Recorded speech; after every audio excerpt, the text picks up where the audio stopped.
I think I'm quite alone in this, perhaps, but I'm loving Trump 2.0. I never thought I'd say that.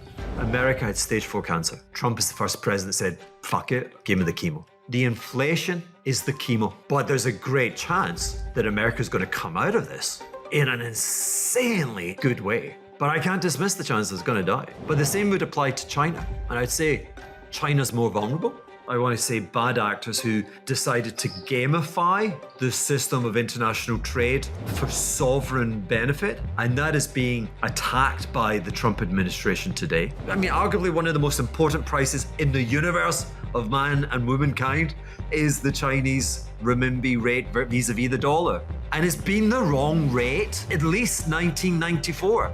So if the price at the core is rotten, every other price becomes rotten. You get the overvaluation of everything. The Trump policy today will reset international trade. The performance of digital currency, Bitcoin et al., has very much impressed me on this. It's just performed really, really well in a risk-off episode. I'm thinking of selling this house. I could sell this for 30, 35 million. I want to get 10 million into Bitcoin because I think this is your last chance. It's going to trade closer to $1 million. It's going to trade at a capitalization greater to gold. Welcome to the Microscopic Podcast presented by Gold Republic. My name is Alexei Joranov, and in this format I invite you to look at the world through different lenses, to see what's hidden in plain sight.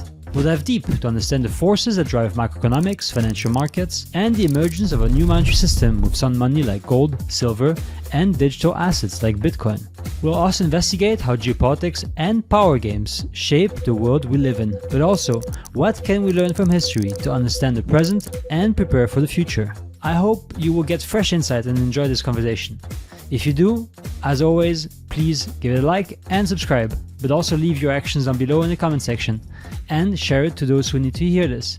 But before I start, I'd like you to know that if you open an account at Gold Republic, you will receive 1 free gram of gold. Just click on the link in the description.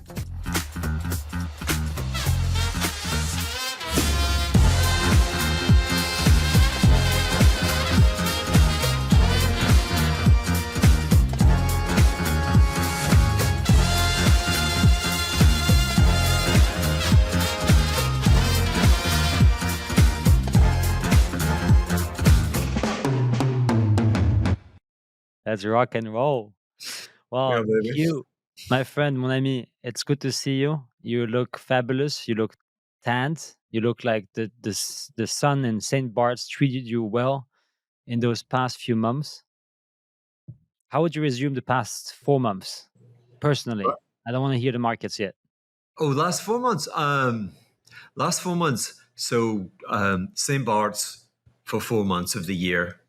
Sorry to be a very boring St. Bart's person living on a tropical island, but between December and the end of March, this is probably the best place on earth to live. A lot of incredible people come and visit. A lot of very fortunate people, of course. It's the high season, and the weather is it's perfect. It's high 70s and it's not humid. So many parties, and there are many days of beautiful high pressure where the sea becomes like a lake. So I've enjoyed it immensely, but I've also found it very creatively stimulatory, and I hired a young intern about 6 or 7 weeks ago. I need people like. It's like going into action. Someone's got to go into action with me. So I've had a kid living, like sleeping on the sofa, and he's there with the camera, lights, camera action. You know, we were caving last night. We got there too late, almost 7 o'clock at night. And there's this tiny little sinkhole, and you got to drop 4 meters. Watch it on Instagram, people. Very Indiana Jones. So just fun. I swear the fountain of youth is to be found here. I always feel at least 10 years younger, and my son's here just now. I love having kids around you, that kind of energy. So thank you for asking, but it's been quite wonderful. It's drawing to an end. I've just bought a round the world air ticket.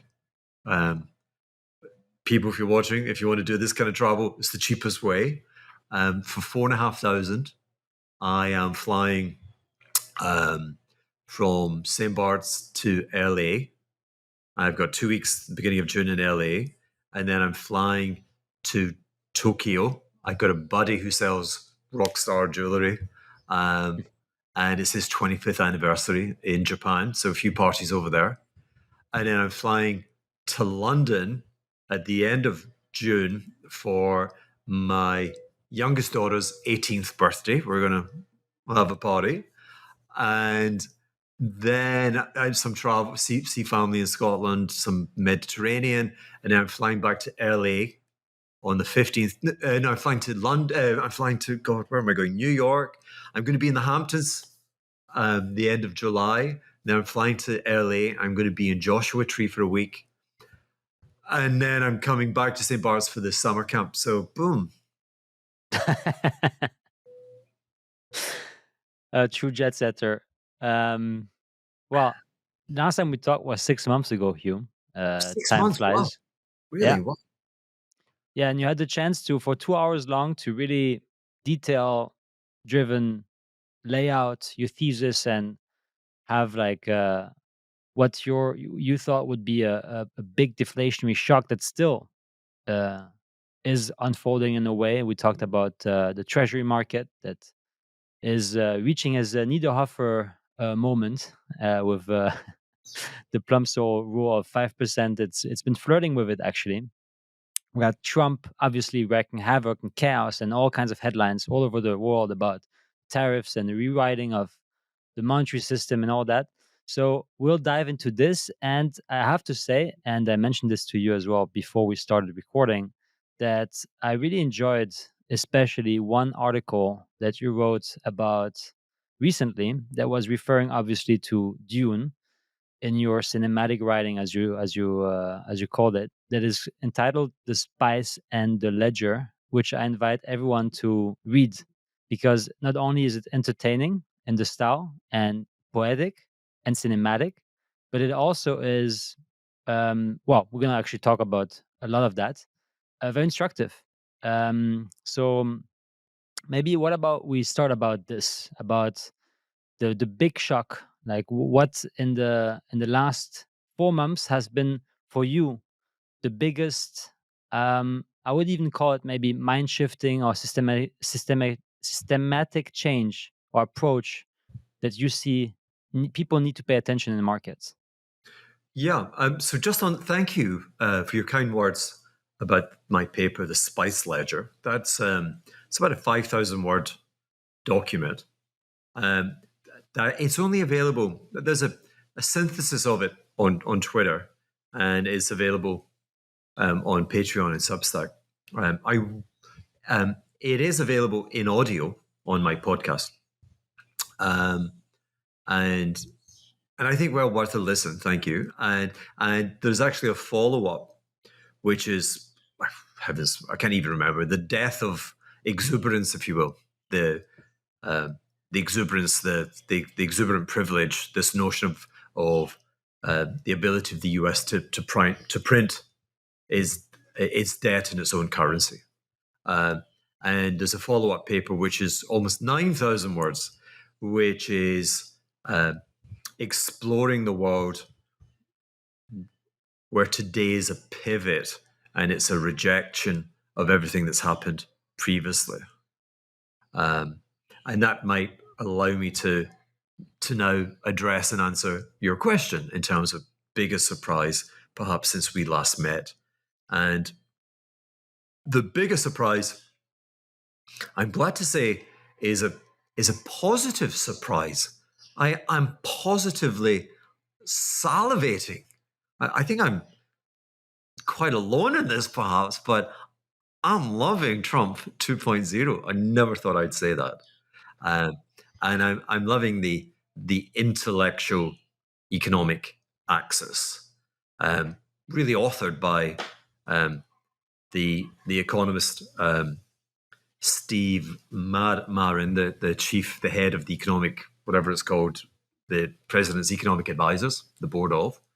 And of course, very strong in that axis is the Treasury Secretary, Scott Bessent, the former hedge fund guy.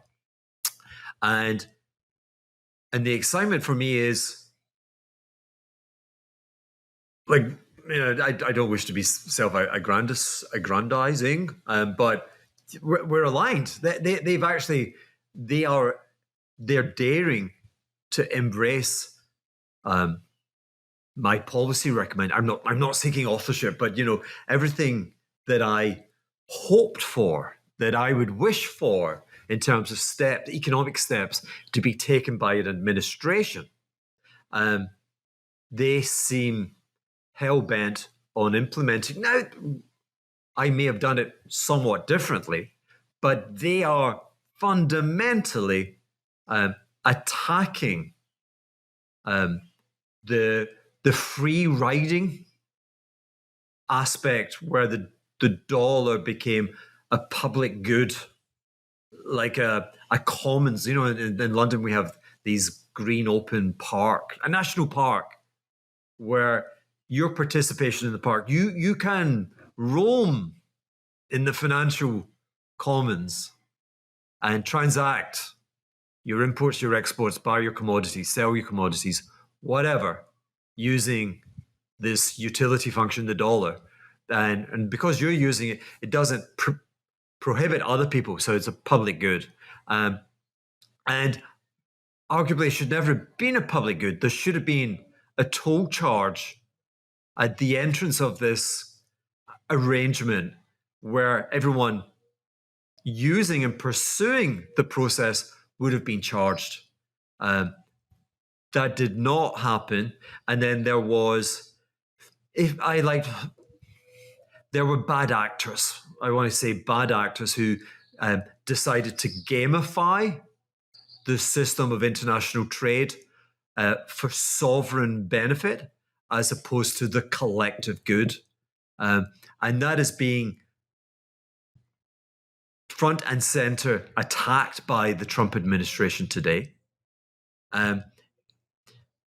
It has never been adopted previously. It's been known, the profound cost of the status quo, these appalling Gini coefficients, this disenfranchisement of many, many citizens, which grows worse every year.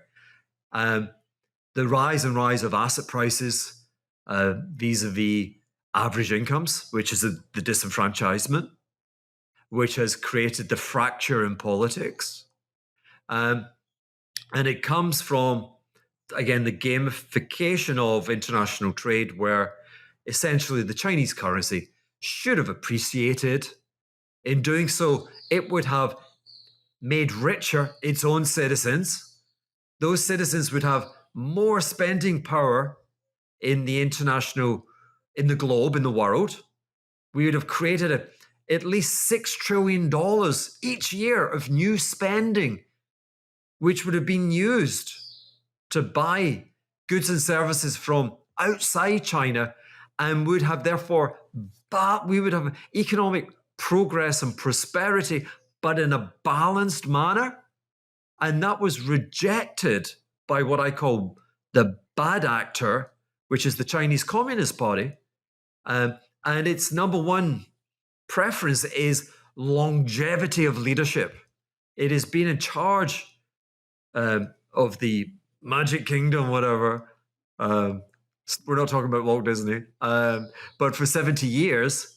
And when you look at an analysis of leadership in China over the many, many years, 70 is getting a little bit long in the tooth, which is to say you're getting closer to it being rejected. And they're desperately fighting that. And they fight it remarkably by making their citizens rich but not too rich, prosperous but not too prosperous, in a manner which creates infinite trade surpluses and infinite trade deficits. And economics is not meant to be like that. I'm now the system, the gamification system is one where trees, and the height of trees has no limit. The trees literally grow to the sky. except all you hear now is, and it's Trump with an axe at the bottom of the tree. And he's like, if you guys are not willing to obey economics, then timber. And so I'm so excited. And I think that's the joy. And there's a great Ayn Rand quote from Daphne. Is it Dagny in Atlas Shrugged? Joy is our energy. What is your energy? Joy is my energy. And so the papers you refer to, it required a lot of energy. And boy, did I have joy. And the joy emanates from this profoundly courageous actions. But I have to tell you, dire consequences for financial assets. We're talking about a profound rebalancing, again, between average incomes and asset price inflation. Again, timber, watch below. So there you go. I'm going to comment. I don't know. So let's dive into that, exactly that part. This global rebalancing, how would you then untie it? Like now, like if we take it apart, how would it look like? What would the process be like as well? Well, and you've also mentioned history as well with Hamilton and Lincoln before as well, also in this paper. So that might also help. So I mean, especially Hamilton. In what are we talking about? The early 1800s or so, or the late 1700s? Forgive me. 1791, yes.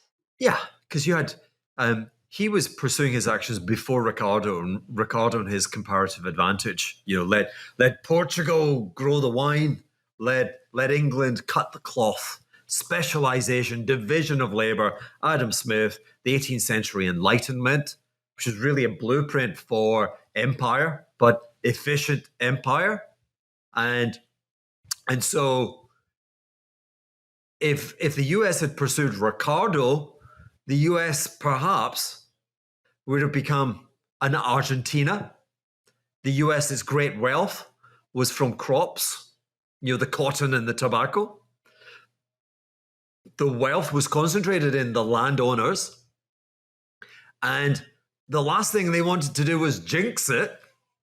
Yeah, but we're pretty rich down here, cigar. You know, why do I want to change? Why do I want change? Inertia is a wonderful thing. Why do I want to invest in infrastructure in the north? Why do I want to put tariffs? I don't want to. I don't want to put a tariff on capital goods coming into America because of reciprocity. If we do tariffs, I mean, I'm kind of jumping to Lincoln actually. If we do tariffs, they're going to tax my cotton, and they're going to tax my tobacco. And you know what? They're not dependent on the US as a source. There are other. I can go to Egypt for cotton et al. But the US rejected Ricardo. The US said we would become the division of labor, the specialization. Let England cut the cloth, and America would cut the tobacco and would grow the cotton. America would be a colony of Europe. Having rejected it, it would find itself an economic colony of the ancient continent, like the fictional planet June and its spices. And so the tariffs of Hamilton, and so Hamilton very much was doing what the Chinese Communist Party did 40 years ago. Let's build an industrial structure, but it will need prejudicial pricing. It will need husbandry, motherly care in order to create this delicate thing. Pursuing the same action as America, okay? And I'm saying to you, the good thing about America doing that was it rejected Argentina, because it could have been Argentina. Argentina is June. Argentina has been June for the last 150, 200 years. And it looks like Milei is again on the same. I mean, Milei he came first, and the Trump too had the advantage of he beta tested it in enormously adverse circumstances, and touch wood. We've now got him. We've got protection. We've got bodyguards. I mean, at the beginning, he was flying public, and he's public enemy number one. To a lot of folk, so we're protecting him, and he's delivering and establishing a precedent. Because there was a while back where America was beginning to look like Argentina with nuclear bombs. It was kind of clueless and drifting into oblivion. But where where Lincoln and Hamilton Lincoln differ from the Chinese Communist Party is that they wanted prosperity. They didn't want limitations on domestic prosperity. They wanted all citizens to become wealthier.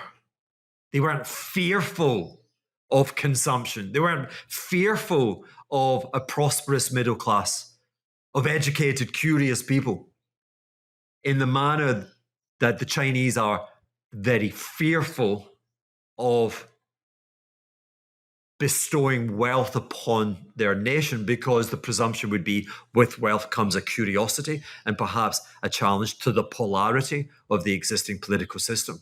And so this is the bad actor element. And this is what has taken us previously into this management of the exchange rate. Arguably one of the most important prices in the universe of man and womankind is the Chinese renminbi rate vis-a-vis the dollar.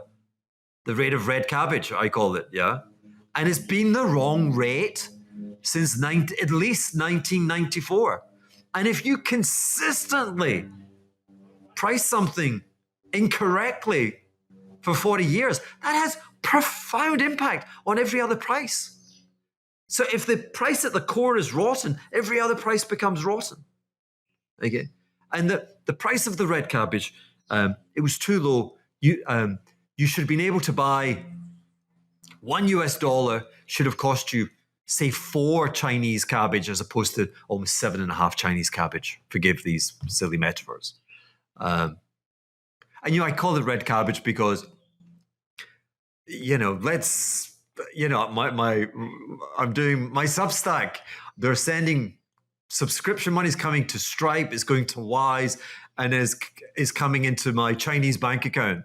All right. Well, every day I go to the market, I don't buy a pan au chocolat. I buy red cabbage. I'm Chinese. I eat red cabbage, and they price it not in dollars. They price it in renminbi. So that's why I call renminbi red cabbage. I guess that was a side note that you don't need. But the malign force has been not allowing the rate of red cabbage to the dollar to be to assist prosperity in China, and so to achieve that, they have, if you will, sequestered the wealth of the private sector, and they have constantly bought dollar assets, principally U.S. Treasuries. And when you're doing that, you are selling dollars and you're buying renminbi, and so you're doing the opposite. You're selling renminbi and you're buying dollars, and so you're constantly putting a floor. You're preventing the renminbi from appreciating. And so what I'm saying is that has consequences, and it has consequences because it generates a huge amount of liquidity vis-a-vis the fact that you're creating an enormous $4 trillion worth demand for U.S. Treasuries. And so guess what? When there's demand, there's supply. Kind of Say's law in reverse. Supply creates its demand. Demand creates its supply. And so all of these treasuries are being created. They go into the euro-dollar system where they're collateral. You present your treasury and you get like-for-like credit in US dollars. And typically, over the last 30 years, that credit has been granted to Japanese banks, who've then went into the casino and just put it all on red. They put it on red Chinese property. They put it on Nvidia. They put it on, Mexico versus dollar. You name it. All the hot trades, the carry trades, They put it on, And asset prices, we live in a world, the overvaluation of everything. And so when you price dollar renminbi wrong, you get the overvaluation of everything. The Trump policy today will reset. So when they say they want a lower dollar, this is just financial media BS. They're trying to belittle the US wants, it wants a weak dollar. It's like, really, it wants the renminbi to be stronger vis-a-vis the US dollar. That's what it wants. Yeah. It's, we have this perverse value system in our head. And again, it's almost like we're 18th century Ricardian economists. We regard exports as noble, trade surpluses as noble, deficits, like sketchy, like, you're a drug addict, you're fat, you're lazy, opioids. Like, we look poorly on it. We have a normative judgment, and it's complete bunkum. The US runs deficits because there is a bad actor who's purposely concocting their affairs to run a surplus. If they run a surplus, someone has to run a deficit. There's no choice in the matter. So this is the break with Hamilton. This is the break with Lincoln. You can come back and actually, and what I did kind of controversially, but I kind of try to make a comparison with Trump and Lincoln. And again, everyone has their own interpretation of history. Perhaps that's why it's so engaging. But Lincoln, again, had tariffs, and it was it specifically to rein back the South, and the South and the plantations? There was a morality, labor not priced properly, the slaves, and I feel that the disenfranchisement of low-skilled labor globally, I want to kind of use that word, that I want to gravitate to this notion of slavery, of desperate people in desperate plights, of opioid crisis because of the extinction of a future. And I want to say that Lincoln had the moral courage and an intellectual courage, because at the background, again, it was making sure it wasn't going to be Argentina, but it was going to be the United States of America, this industrial behemoth, the empire, not the spice ledger, not the colony. So two things: to be number one, but at the same time, strike a very, very positive note for mankind with regard to morals and abolish the slaves. And I mean, Trump ain't no Lincoln, right? But in seeking to bring down the status quo of international trade, I see a lot of parallel. You are freeing countless, hundreds of millions of people from penury. And then the irony is, like, the newspapers they read, I mean, no one reads newspapers now, but the social media feeds they get is telling them that the other system, the one that chained them and put them into slavery, is asking them to support that. Now, fortunately, there's enough. I mean, I've seen I used to watch all those interviews of those kooky people, the Trump supporters, the MAGA people, the red hats. I was like, Yeah, they were the slaves. And now they've got a Lincoln who is willing to conceive of the stock market perhaps being no higher than it is today in 10, 15 years' time. Imagine that. I'm willing to accept that as the cost of ending the overseas plantations. So, who knows? I'm being grand in my words. Sorry to interrupt this episode, but I'd like to tell you more about what we do at Gold Republic. At Gold Republic, we provide physical gold, silver, and platinum, fully insured, fully in your name, fully allocated, in top-tier vaults, security saved in Amsterdam, Zurich, and Frankfurt. No paper promises, just real ownership, full transparency on your name. We are fully regulated and conduct regular independent audits of our vaults, with more than 700 million euros of precious metals under custody and 70,000 investors that trust us in the last 15 years. Our top-rated app gives you full control. Track live prices, explore detailed charts, and buy or sell in just a few taps. Whether you're hedging against inflation, currency risks, or financial stability, at Gold Republic, we offer real assets to safeguard your generational wealth.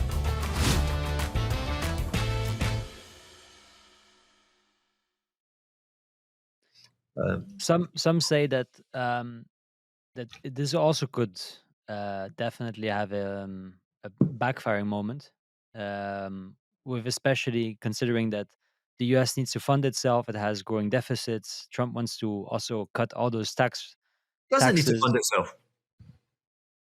So how will it still be able to have a functioning, for example, U.S. Treasury market? Chinese would buy it. Based on what incentive? They don't want their currency to appreciate. This is what's been happening for the last 40 years. The US has been reckless, ran deficits. The deficit was 9% of GDP, 9.5% of GDP in 2009. Okay, last time I checked, this was 2025. What happened? The mercantilists bought a lot of treasuries. Like, we love it. But the one thing we don't want our currency going up.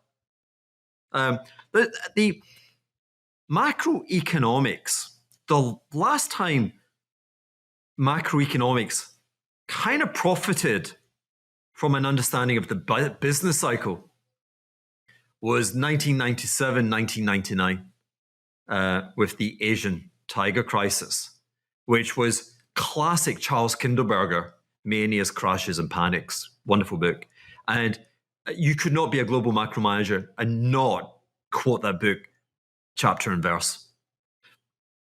And it has been useless in terms of being an operating set of instructions for managing a global macro fund for the last 25, 27 years. Which is to say that the gamification of the present system, the purchase of treasuries, and these are, I'm buying you, I don't care. If you're reckless, I only care that the only thing I care about in the world, dollar renminbi, the price of my red cabbage cannot change. I'm a buyer. So there's so much misinformation. And what you have to remember, money controls media.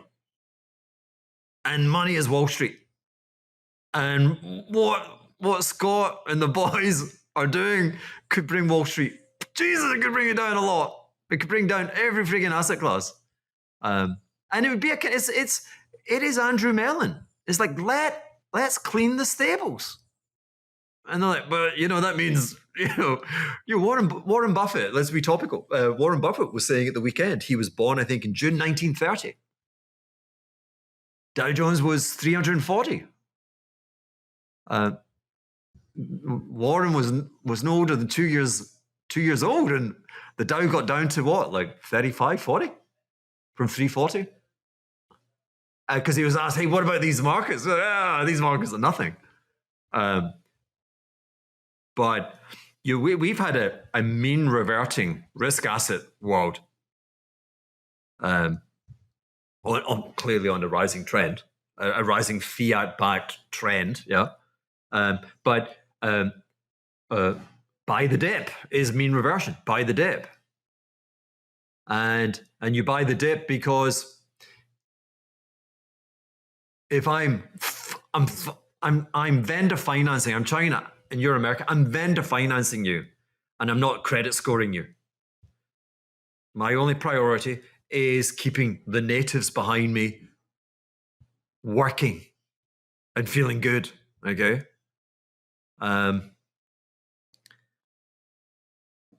Sorry, I lost what I was going to say there, but I'll come back to it. Well, actually, talking about China, you were also writing the fact that the yuan is being kept low because of the fact that the Chinese Communist Party does not have any incentive to get a middle class that is too wealthy and gets a taste of that wealth and AKA freedom, and thereby needs to keep the yuan low and export that surplus. And I think in one of the latest articles that you wrote, the rentier's privilege, partly of what you just mentioned now is the new economic order, the Empire Strikes Back, that you also mentioned a couple of times before, that actually resumes perfectly what you just talked about. Do you want Yeah. to maybe take this as a basis I to do. Let's continue the take that as analysis? basis because enough of the rhetorical flourishing, if you will. People are tuning in. We've lost them, but for the diehards, we respect your attention. You're crazy. But let's talk trades. Let's talk macro. Let's try and bring this. If this thesis is correct, where do I see it? Where does it live in markets? But before I do so, I still want to provoke something. So this Empire Strikes Back. So you asked me Empire Strikes Back, which is a section of my paper. I want to say to you that the precedence for Trump 2.0 and tariffs is actually quantitative easing part 2, which was launched in 2010. And we'll add a graph. I'll share with your audience the graph from the paper. So what is it? Empire Strikes Back is using quantitative easing, the purchase of US Treasuries by the Federal Reserve, with the intent of causing financial disruption and repricing in other sovereign nations, in the hope of reestablishing the autonomy of domestic monetary policy. And I want to say, wow, I'm going to write that down. Did I just say that?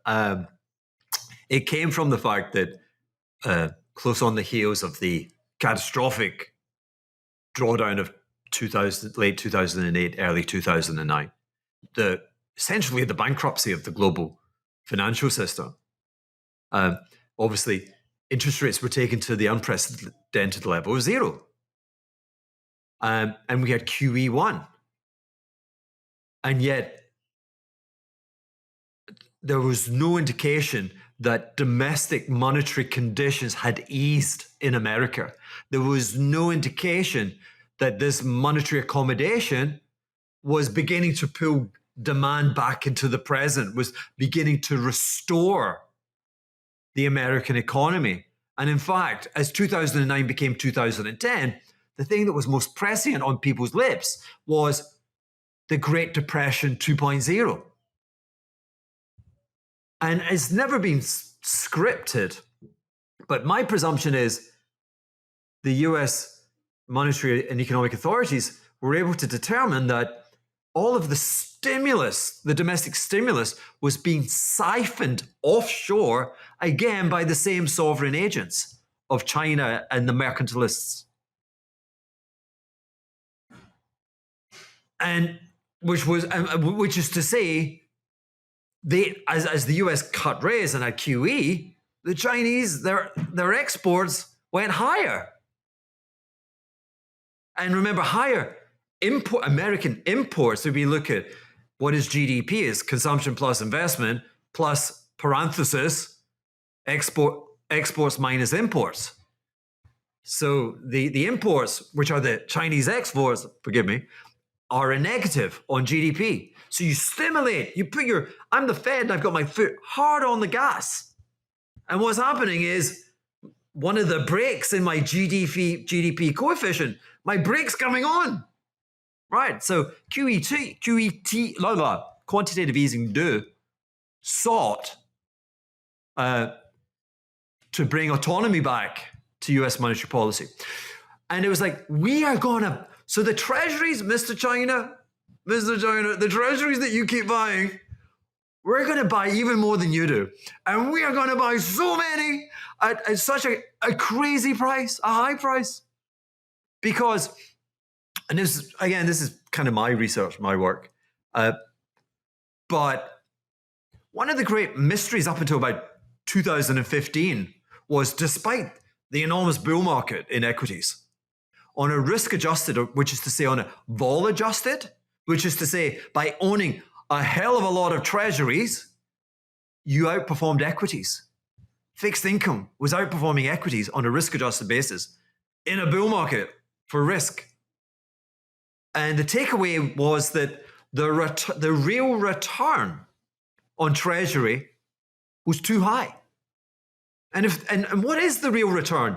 The real return is how you allocate economic capital within America and elsewhere. It's how you strike a balance between debtors. Debtors are people who need money, and creditors are the people who've got lots of money but no ideas. They're like, oh, I don't know. I'm Norway. I'm China. Yeah. Debtors, I'm Steve Jobs. I'm in a garage. Oh, I'm going to change the world, but I need $1. Okay. And the price that brings the system into balance and debtors are satisfied and creditors are lending is the real rate. And it was too high.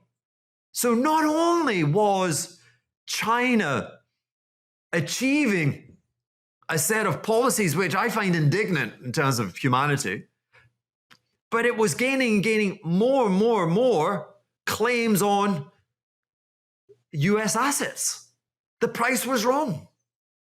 And so the Fed came in and it bought a hell of a lot. It bought at max $9 trillion of treasuries, and it brought the nominal yield from, I remember in 2008, James Grant, James just, there are some, look at my shoulders. You can call me anything. I do not care.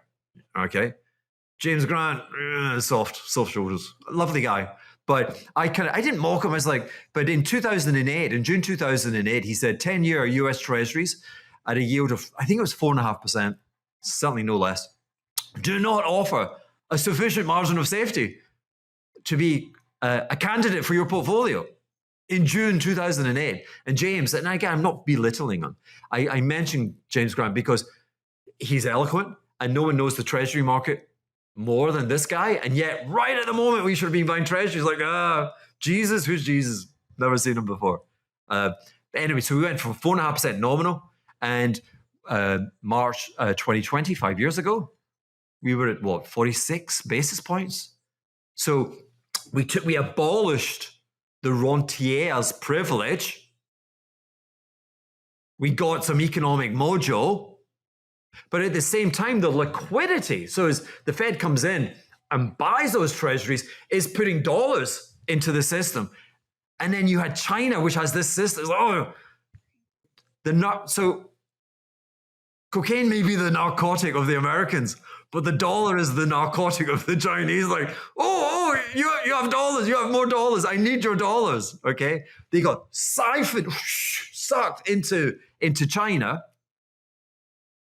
And you have to remember. Forgive me, I sound like completely crazy person. The China. Think of the gold standard. China has been on a dollar gold standard where dollar collateral, dollar treasuries, treasury bills is the gold. Or dollar bills is the gold. In the gold standard, I'm a surplus trading nation.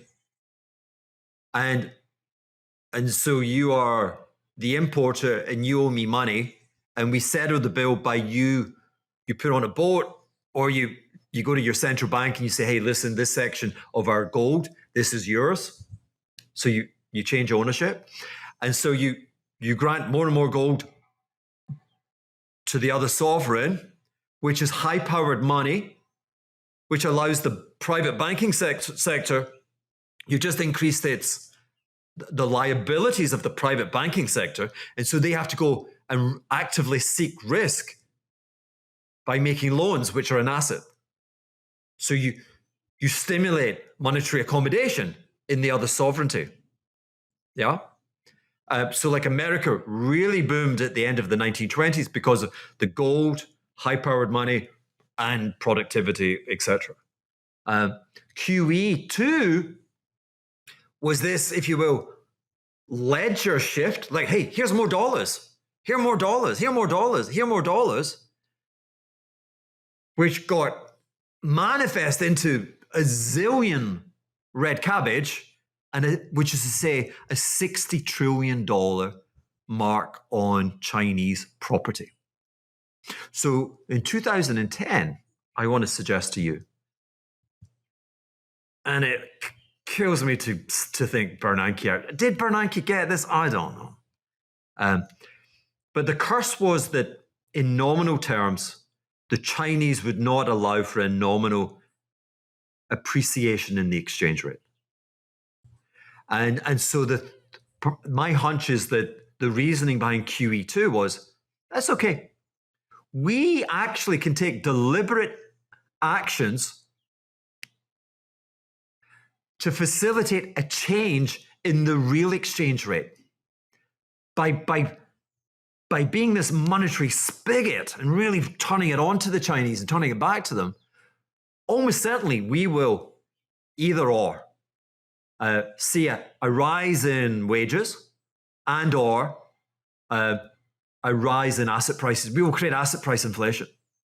And so I want to say the latter. They achieved asset price inflation. And so actually China has actually revalued higher to a very uncomfortable level now, in the sense that its property market is insanely overvalued. Why is that a problem? Because you could say, hey, in a world where it's just a red cabbage and they've got capital controls, is it really a problem?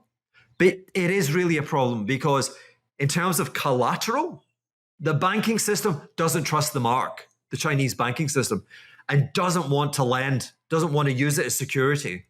And so you're getting almost like a contraction in credit creation. I mean, China now domestically is on the verge, it is deflating.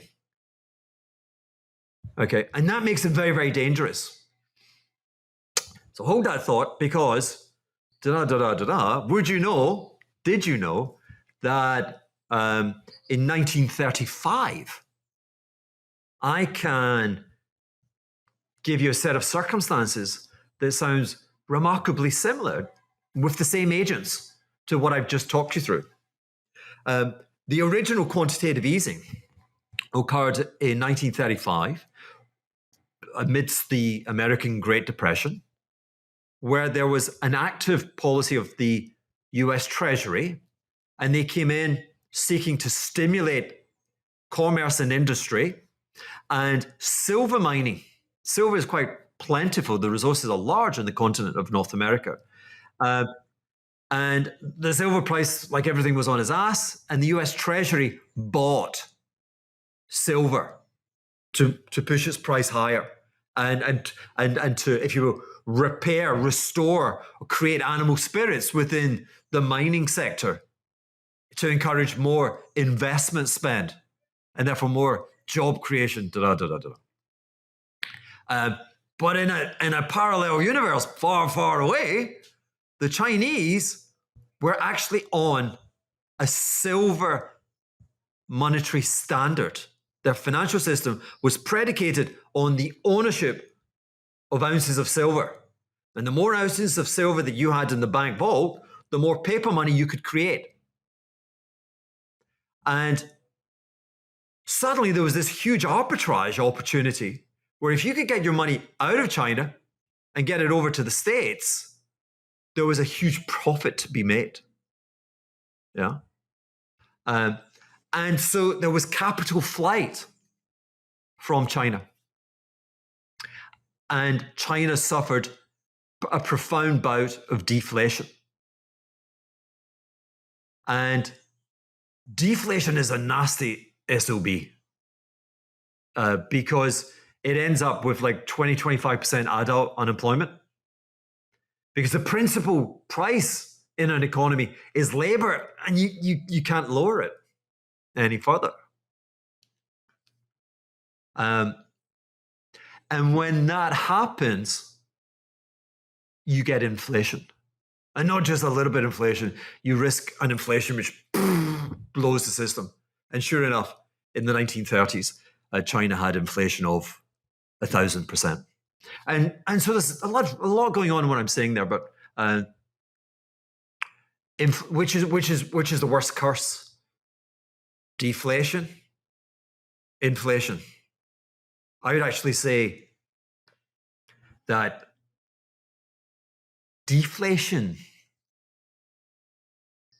and where America finds itself today is a patient that, God forgive, but has discovered they got stage 4 cancer. Not good.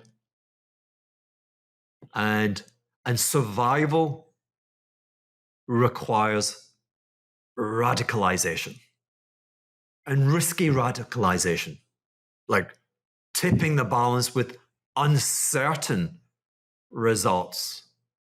Not an asymmetry, but a symmetry of this might work, this might not work.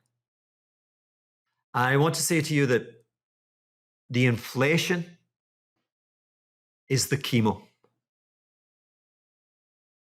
And depending on a curious subset of cultural and political economic factors, some patients survive the chemo, but at stage 4, not many. And what China suffered, the hyperinflation, was the death of that. Like that form of China died in the late 1930s. Now, again, let's stick with that. Does Trump really understand what he's... Because I know Scott gets it, right? I know Steve gets it. Lutnick, maybe. Does DJT get it? Has someone... Because, and again, I feel very uncomfortable with this notion of cancer as the analogy. But the doctor doesn't tell you. You know, when you're sitting there and the verdict is delivered, they tell you chemo. But they don't tell you just how damn bad the chemo is going to be. And there are no words that can probably tell you just how damn bad it's going to be. Turns out it's actually the nurse that tells you, because she actually sees the pain. And she's like, eh. But the expert, he doesn't tell you. And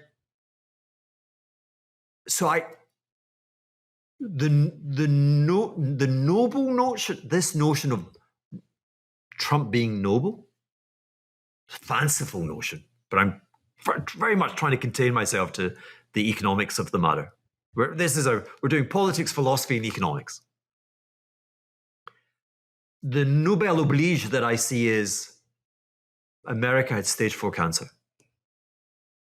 And Trump is the first president that said, fuck it, give me the chemo.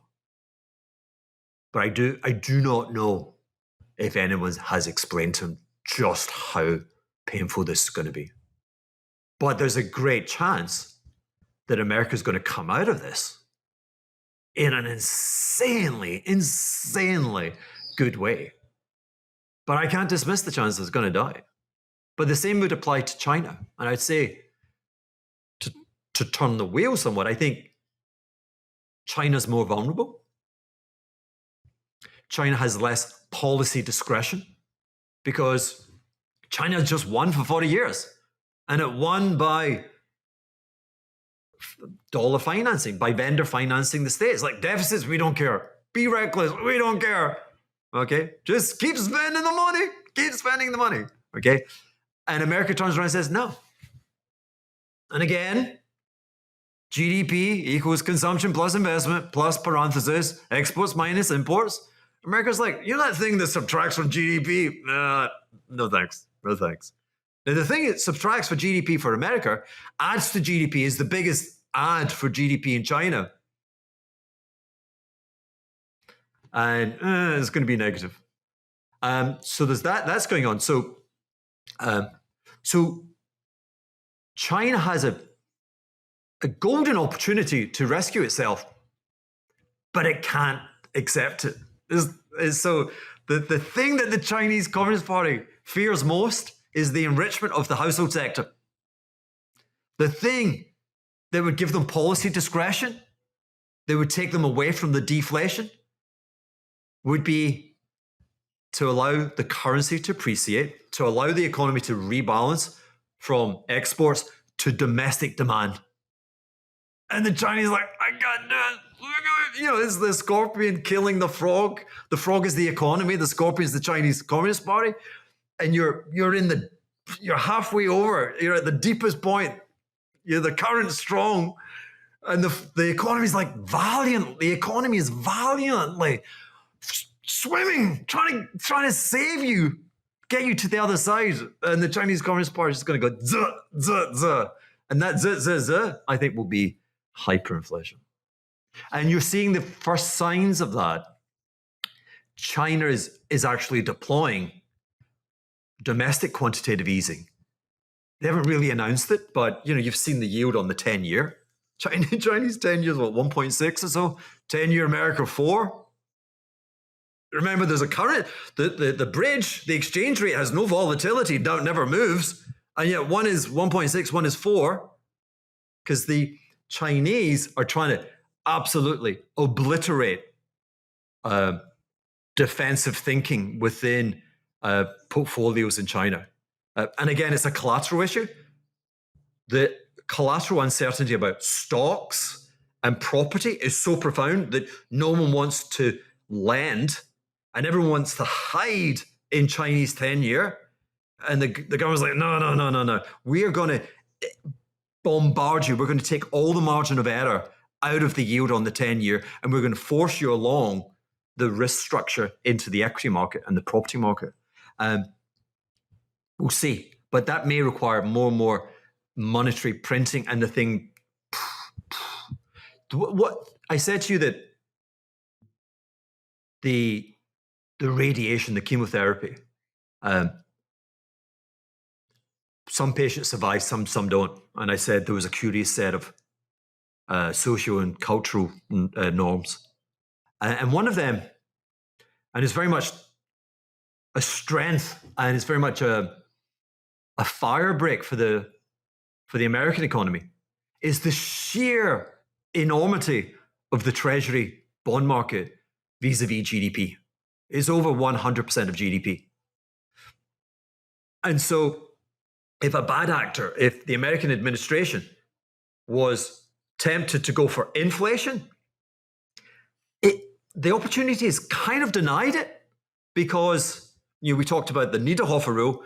Very suddenly, you go to 5% on the 10-year, which kind of there's no investment demand for 10-year money with a 5% risk-free plus the term premium. There's no investment demand there, and so the economy slows down.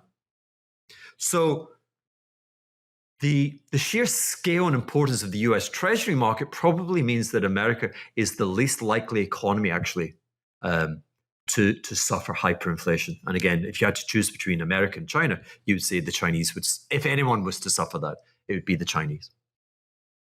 I'm finished. There you go.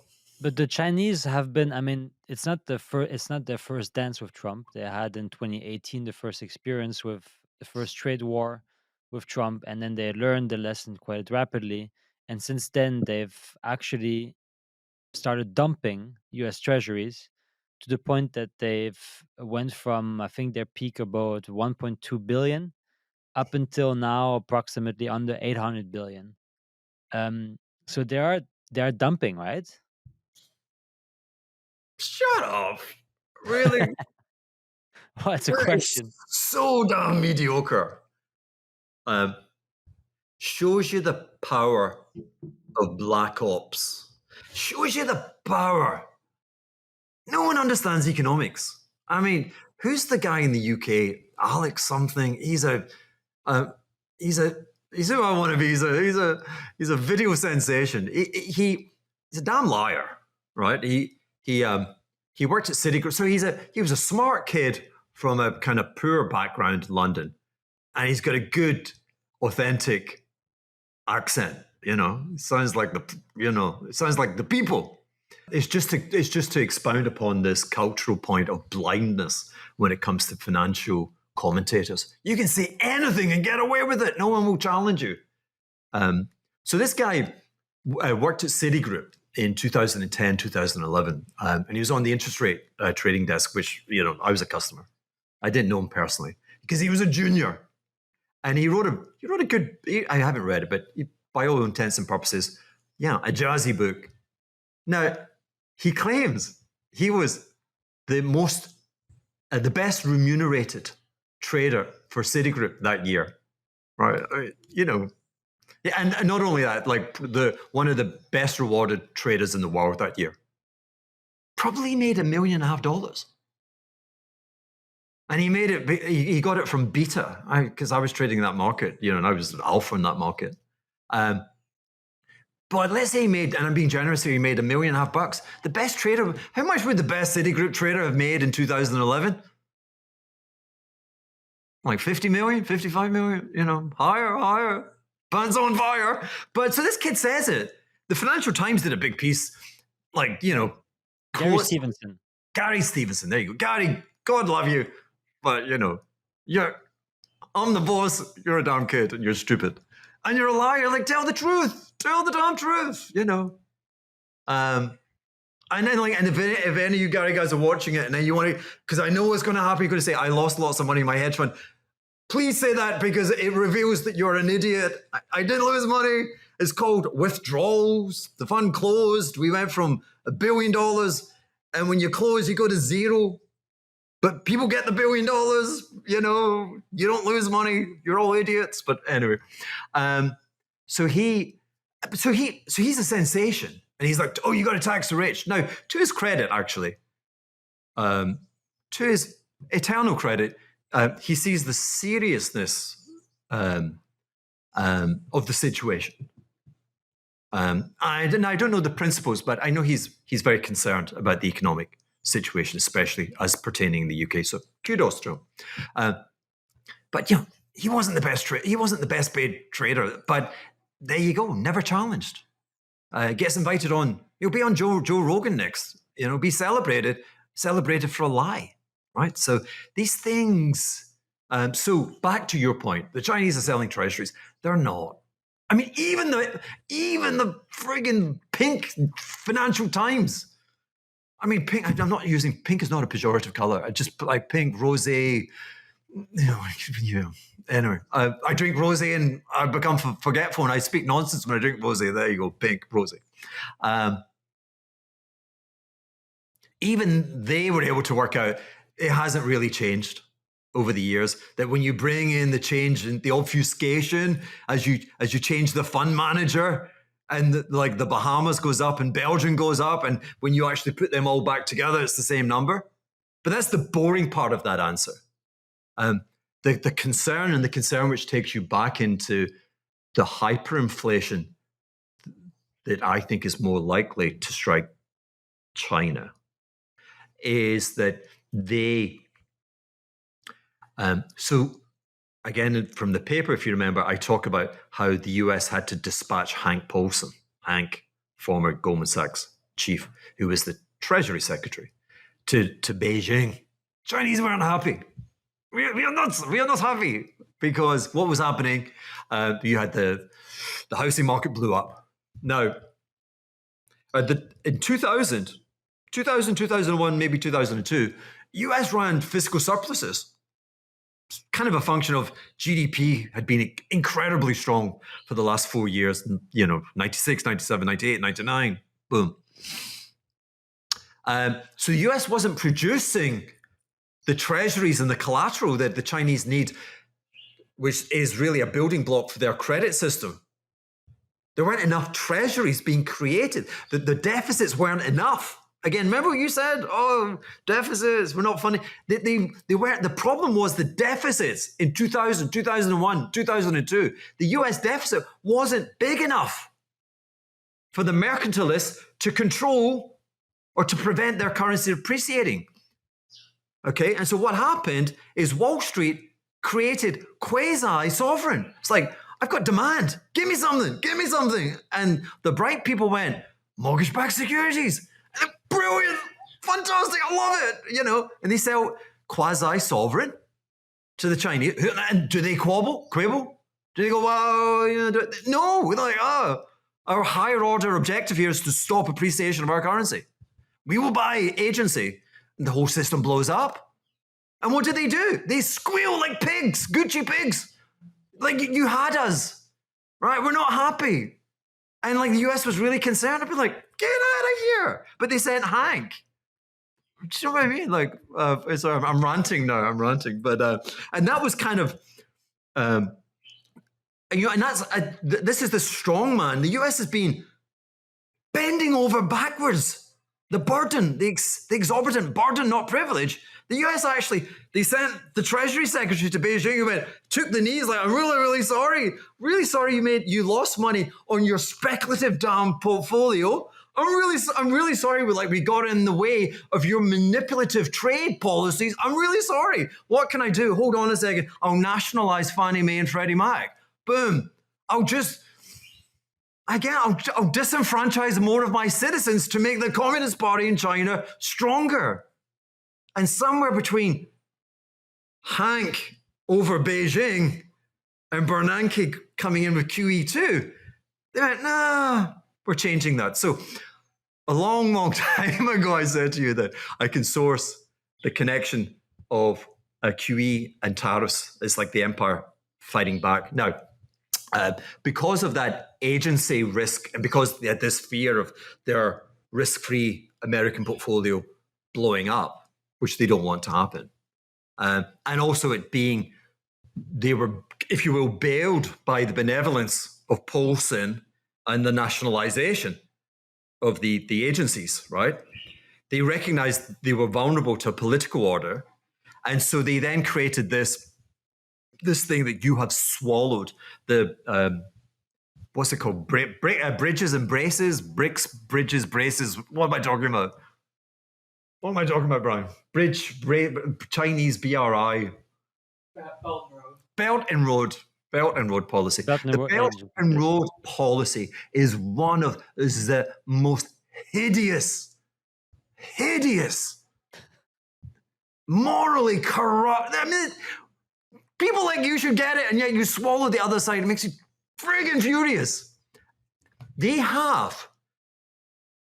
number one objective was, we want it to look like we're not happy with the US. We're punishing them. We don't need them.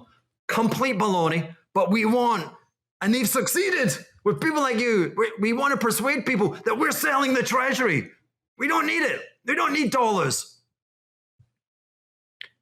And they've taken it off these ledgers, the IMF ledgers, the national accounts. They've achieved it optically. It looks like it. So your comment, and forgive me, your comment and observation, 100% statistically accurate. But you've been sold a line from authoritarians, because what they're doing is they have, through inducement, they've gone to the weakest nations on earth, and they have given them inducements. They've given them money for infrastructure on the basis that will allow them to issue dollar bonds, which then go back to the Chinese. The Chinese have swapped treasuries for dollar bonds issued by this is penury. They have put the most vulnerable, poorest nations on the line to obfuscate their need to put dollars into their Chinese credit system. Now, back to my hyperinflation. Your collapse. So what you've done, right? So bureaucrats are idiots. Bull markets make them look intelligent. They're idiots. The Chinese are idiots. Well-groomed, well-educated, doesn't make you smart, doesn't make you me smart, okay? They've taken the most precious collateral. Your FX reserves are the thing that separate you from the poorhouse. And rather than owning the most pristine, because of politics and optical illusions, they now have a collateral that could vaporize. You vaporize your reserves, you got hyperinflation, baby. Boom, back at you. One of the thesis of exactly that, the U.S. Treasuries being siphoned through like some accounting mirage. How do you explain it? Did they use? So you just mentioned like one thing, that's the Belt and Road Initiative, but there might be like an explanation why the Cayman Islands all of a sudden also get to offset that U.S. Treasury loss that the holdings at least that China had. into some murky matter, or is there more to this story? It's very intelligence. The KGB demonstrated in the 1960s that if you tell everyone a falsehood, you tell them it all the time, it takes like 2 months and people are persuaded by the falsehood. Okay. So let's create a noble falsehood. And so it's the Trojan, what's it called again? BRI? Belts and Roads Initiative. I mean, who would not be in favor of that? Belt and Road, like Marco Polo. We're reaching out. It's the hand of friendship to Europe, across Asia. We're building bridges in the poorest places. It's so noble. We export more. We have savings. We're noble, good people. We are the future. Yeah, like you're not fighting that. And that's been the message since 2010. Everyone bought it. Everyone believes it. But do the friggin' homework. Do the work. Don't do the work, but suffer the consequences. Well, now if we look at the markets, how would you play the current moves? You've spoken about TLT last time. Do you still believe that? What's your current investment thesis? So that's, of course, that's hard. It's always, seeing the future is always hard, right? But I think it's instructive to try and demonstrate why it's so hard, because there's a concentration of probability around binary events, and the binary events, and the one which is uppermost in people's mind is the administration's gone completely bonkers, and this is the most obvious, predictable recession ever. Like we had COVID. We know what happens when the supply chain is closed. We don't have a vaccine. We have a tariff, and it's closing the supply chain. We know it takes, 6 weeks to take the container over to San Francisco. We know it takes at max 56 days to get to New York or Dallas or somewhere. And we can count it, and we can see the container deliveries, and they're collapsing, and you're going to get a recession. And stock markets wisely disregard they disregard recession all the time. You can shout as loud as you want, we're going to have a recession. Stock market's like, I don't hear you. I do not hear you. Okay, but you have a recession, and the stock market goes, oh my god, and boom, goes down. Right. So we had one quarter there. We had a contraction, 0.3 in the first quarter. But everyone's like, wow, this is the recession. And so it's a bit like 2008, where, second half 2008, the economy just boom, hits a wall, and risk just crashes on it. That's the binary, okay? I'm saying there's a polar opposite. And the polar opposite kind of it doesn't revolve, but we can explain the polar opposite around the mechanics of the first quarter US GDP report. So again, let's do by now. Do I hear you in the back of the class? What is GDP? It is C plus I plus G minus parentheses X minus M. Exports minus imports. Okay. It contracted because in the first quarter, imports into North America annualized grew at 41%. And that's a big drag on GDP. And that's front running, evading the tax.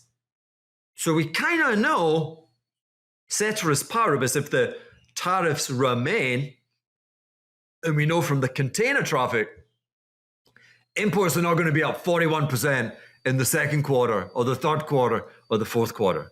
They may even be down 41%. Yeah?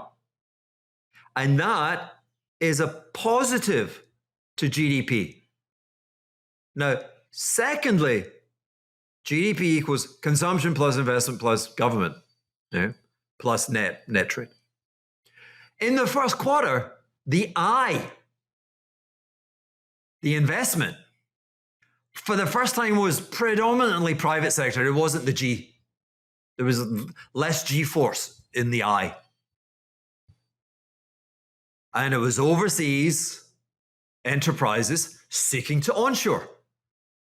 So you had two wings in the GDP coefficients, which were very, very biased by tariffs. Moving forward, one of those coefficients is going to flip and it's going to reinforce the other. You're going to have two coefficients boosting US growth. Okay? At the same time, if the GDP prints come, whatever, if US Treasuries and the number one kind of policy objective or roadmap location that Besant is looking for is he knows that if he can bring the yield on 10-year Treasuries below 3 and closer to 2, he will spark an almighty refi boom, and he will print domestic demand via the housing market and home improvements and moving house, which will at the same time be augmented by the onshoring investment, and you'll probably have a Federal Reserve cutting interest rates.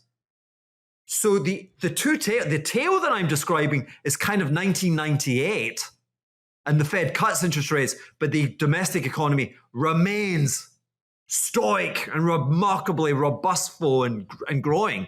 Now, in that environment, NVIDIA's, Microsoft's, and like we make new all-time highs.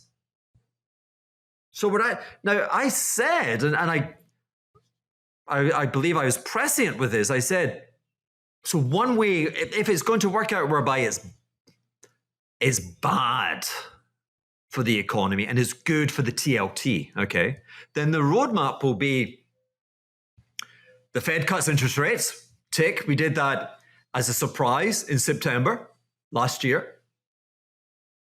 Stock market rally. The stock market is volatile, but it goes up. But I said the level of the S&P on the first cut in the cycle is the most important price in determining what happens next. And so I said, typically you get a rally and then it can't hold that level, and the S&P loses and trades below the level of the first rate cut. It will rally, and I called that, it was 5,700 on the S&P. And I said, think of that as the plimsoll line. And I said, we will get weakness in the stock market with the tariffs et al., and we will have a massive rally, and we will rally to 5,700. And that's where we are. What I don't know now is 5,700 a ceiling, or do we flip into the tail, which let's call that the tail of 1998? So I don't know. But I've got to take risk, and I'm kind of barbelling. So first of all, I want to say that the performance of digital currency, Bitcoin et al., has very much impressed me on this severe test for risk assets. You know, I just saw on Bloomberg headlines, like one of the current crop of very good macro managers, he dropped 26% in the month of April. It's been tough out there. I want to say the performance of Bitcoin from like 110 to 74, it's changing. It's really changing. And I want to say that implicit in everything that the US is doing to reject the dollar as a public good and to put a price around it, part of it is an embracement. Bitcoin is pro-public, pro-US government policy. And if you want to be long a risk asset, you bloody damn better be long the asset that the government likes. And they really like the Bitcoin. And it's just performed really, really well in a risk-off episode. I'm thinking of selling this house. I could sell this for 30, 35 million. I want to get 10 million into Bitcoin because I think this is your last chance. It's going to trade closer to $1 million. It's going to trade at a capitalization greater to gold. And when it trades at $1 million, Bitcoin is boring. It's gold. But it's not. It's Bitcoin. I was even buying Solana, forgive me. I am that excited about the optionality that I may even consider selling my St. Bart's house. Yeah? And so that would be my live active trade. And I do think that I spoke to you about the rentier, the privilege, the real yield on Treasuries is back. It's 2010 again. It's too high. Bond prices are going to be, that real yield is coming down. The world is shifting on its axis. The creditors are getting kicked out and the debtors are like, hey, here's money. Here's money. Go and multiply. So I want to, before I own TLTs, I kind of want to own, and I own the SOFR contracts. So what you can do is you can buy the average of the next 3 months to June, to September, to December. If you come into June, you're really pushed against the time window. The Fed really has to do it now. But if you trade it personally, the collateral you have to post is less onerous as you get a hell of a lot more leverage. So you've got to have a bit of that. The more you go out September, December, the less you can buy because you've got to back it with cash. So, but there you go. That's my portfolio. And on my Bitcoin, I'm very mindful of the price relative chart of Bitcoin versus gold. I hesitated there because my chart is only less than 3 years old, and typically I prefer much more data. I'm sure I can get that chart with more data, but I like to buy Bitcoin when it's cheapened versus gold because it's in a mean reverting very, very positive trend in favor of gold. And I think that trend has a chance of just lifting like an S curve and going exponential. It has to go very quick because not everyone can become as rich as I'm going to become, or richer. But I'm just checking to see if you're listening. I did. I was just looking at the actual Bitcoin gold chart. Yeah. And I had Francis Hunt on the podcast a week ago, and he was showing me the exact same charts, saying as well that there's kind of like a breaking wedge where it's going below, it's breaking below the wedge, and that this is actually for the first time in 10 years, this actually happens in terms of a ratio. Meaning that gold has actually broken that resistance, but that's more from a technical analysis perspective. Okay. I got here by understanding charts. Yeah.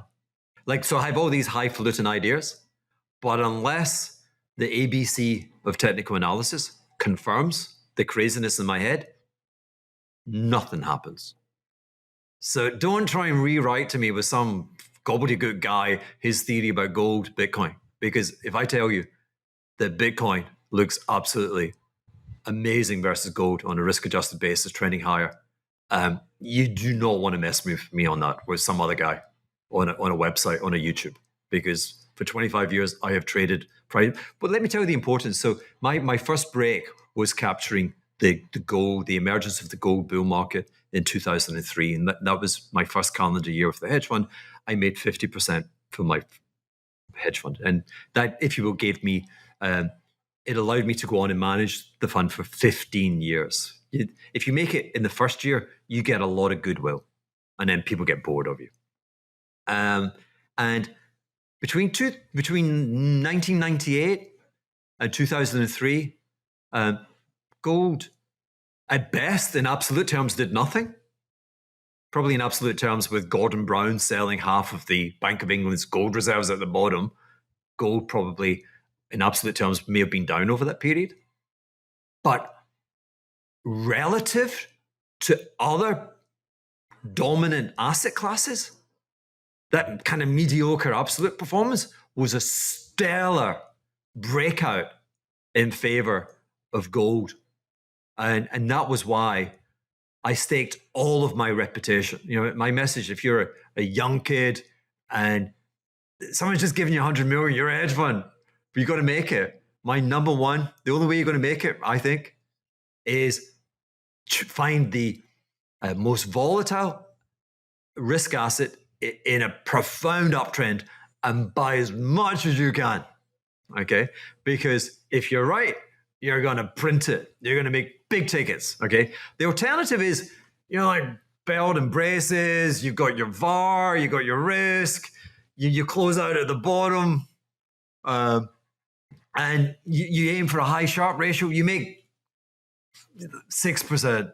Like, if you make 6% on 100 million, you ain't going to reach $1 billion in assets under management. Anyway, that's the sideshow. Fair. So you've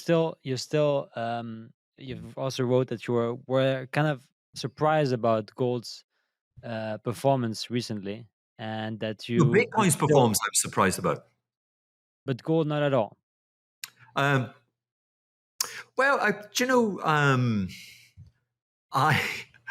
was researching. This is a preposterous thing to say. I was researching my August 2020 Instagram reels, random, right? And I had this kind of graffiti message proclaiming that the first country to kind of like go fully gold backed would be the first one to suffer hyperinflation. Like teasing people, but I mean it.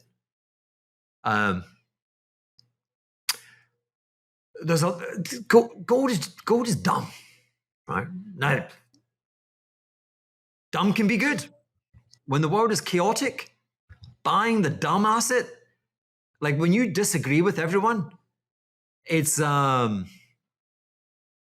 Dadaism, is an art form. It is giving the finger to the system. It's like, you guys are so damn stupid. I'm buying the crazy asset. I'm buying gold, right? So kudos. I get that.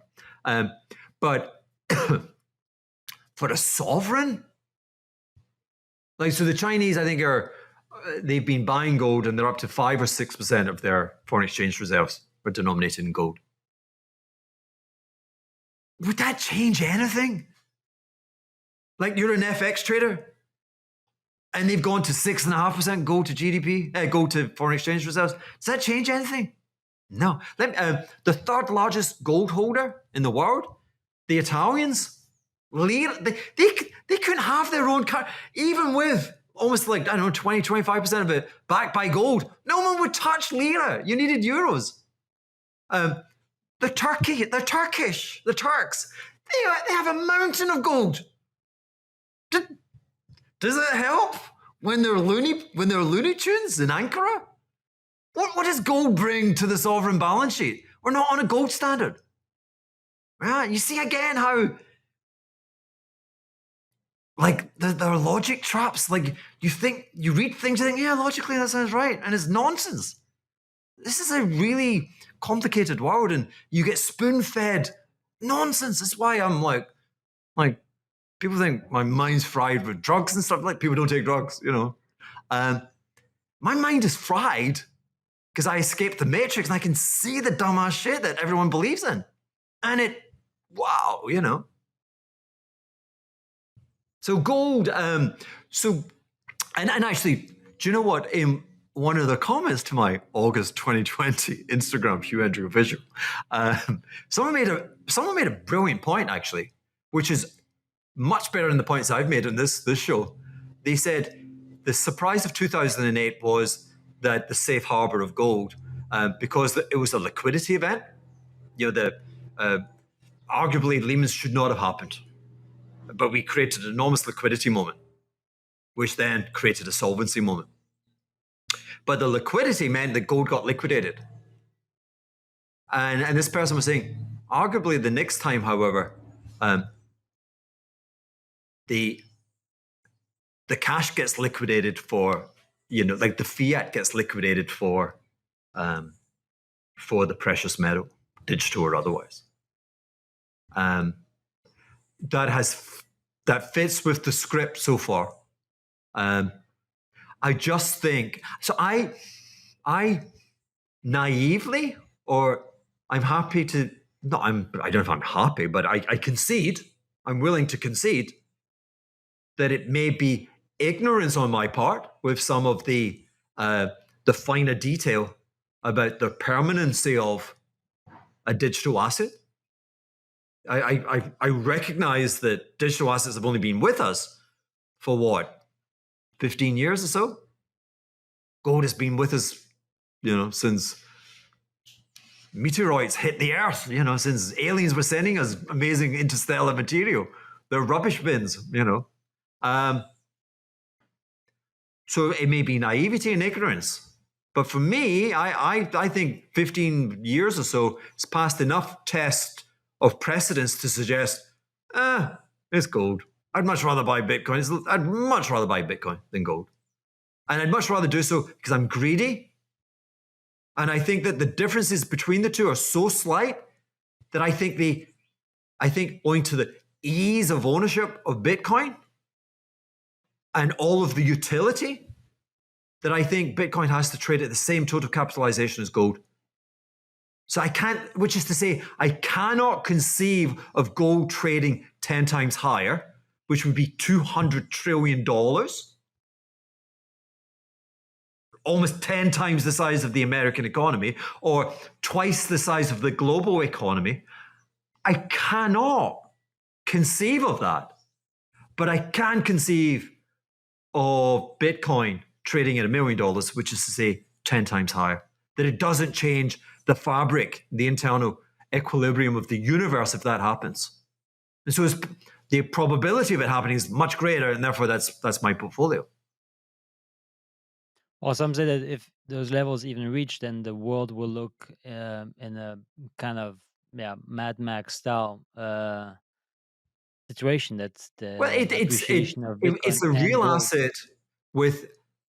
real asset with the highest convexity.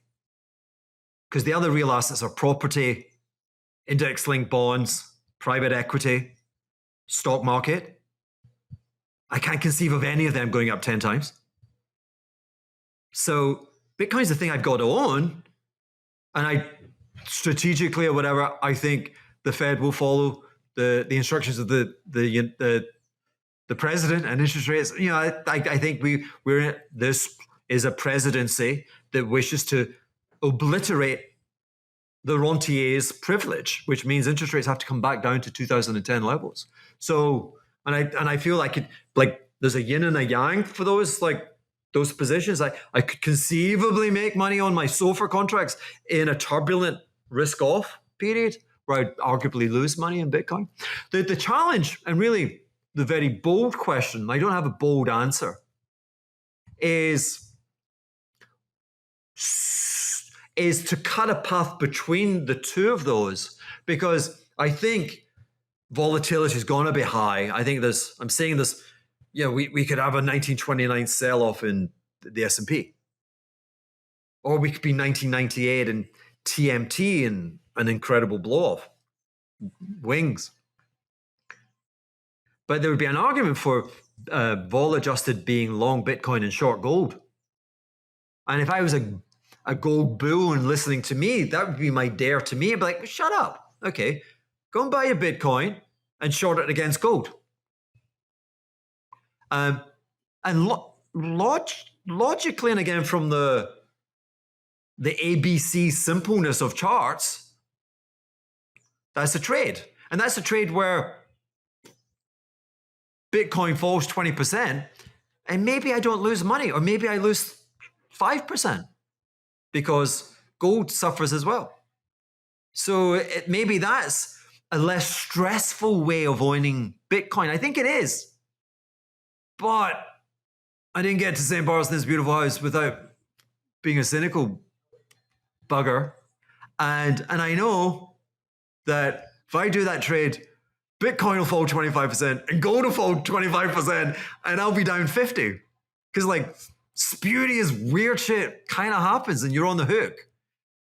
You know, relative value trades are notoriously noxious in their unpredictable path, which is why I don't do it. But I do use it as a timing proxy for additions to my Bitcoin. Fair. All right. Hugh, do you want to and wrap this up somehow? Impossible to wrap up. I actually think this has been the best. I think this has been the best episode that we. This is the third installment, and so I learn when I'm talking to myself. You know, my ability to understand the world is very much related to my ability to enter discourse and try and explain it. I'm not saying it was simple to follow, but it's flowing better in my head. So if nothing else, I can only thank you and the audience for giving me this opportunity to kind of rehearse and try and seek out the nature and the magnitude of my understanding of what's happening in the world today. But it's a V world. It's a V world. And my overriding message is, don't believe the hype. The greatest curse are what I call logical bombs. Seems logical. Life's not logical. Making money is not logical. It's not logical. Some of the people become really rich and vice versa. Always challenge, always challenge. And there you go. I try to give you a overly long historical and kind of, what did we say, politics, philosophy, and economics, spanning a course of over 200 years. And then we've come back to some trades. Someone on my Substack, he's a CIO, and he's like, wow, the thing I do with my analysts when they give me this discourse is like, prove it to me or show me the points on the playing board where I know I'm winning. I'm like, gee, like, I mean, how much is a hedge fund analyst these days? Starting price, 100,000, 150,000 bucks. My Substack is $150 a year. And the CIO, not only am I blowing up his brain, but now, you know, I've got to be his analyst. I'm like, Jesus, pay me more. But to that point, it's a good point. I'm looking at the price of SOFR, these, you know, so short-term US interest rate contracts. I'm looking for their price to go higher to 100, which is to say for the interest rate expectations to fall to zero. I'm looking for dollar strength, given it's been very weak. I'm looking for the 10-year Treasury to fall. I haven't mentioned this, but I'll try and keep this short and then we're done. Really getting a hard on for Treasuries from a different perspective. The Treasuries become like an Ayn Rand. It's an Ayn Rand Treasury. It's not a Treasury. It's a Bund. It's a Bund. Like German Bund. It's a German Bund. Like German Bunds are the blondes and Bunds are the sexiest. It's not true actually. Redheads are sexy. When you stop using the dollar as a public good and you say you got to pay something, and that payment might be spend more money on defense. We want to spend less, right? That's good for the Treasury Bund. When you say, hey, Saudi Arabia, you want protection from all the crazy people? I'm going to issue a 100-year US Treasury. And guess what? You're going to buy it. You're going to be really happy. Yeah, okay. Or, hey, India, you know these stupid tariffs? And like the way you don't respect our copyright? Change it. And that's making US Treasury bonds more attractive. Yeah. The more you onshore, the more that you have less imports. Less imports is a good thing. That's a good thing for treasuries. All right. Everything just kind of looks like a good thing for treasuries, unless, let's wrap it up. Someone's just told Trump, like, we've got stage 4 cancer, and the radiation might kill us. It's like, well, stop. I ain't got cancer. That's the risk. So anyway, there you go. Thank you all. That was an abrupt end. Okay. Well, thanks, Hugh. It's as someone said in the comments for last episode, quote something like, "You just bring Hugh on your show and you listen," and this is what I do. I just every now and then ask a few questions, but this is kind of your moment, your spotlight, and it's a nice, elaborated, very sophisticated brain dump, and I thank you for that. My pleasure. I thank you. You're always a very generous, if you will, springboard for my imagination. You're the perfect canvas. Your show is a perfect canvas for me to come on and showboat. But yeah, I'm thinking. You are seeing someone desperately thinking, like they're trying to pull it all together. So until the next time. Beautiful. Thanks, Hugh.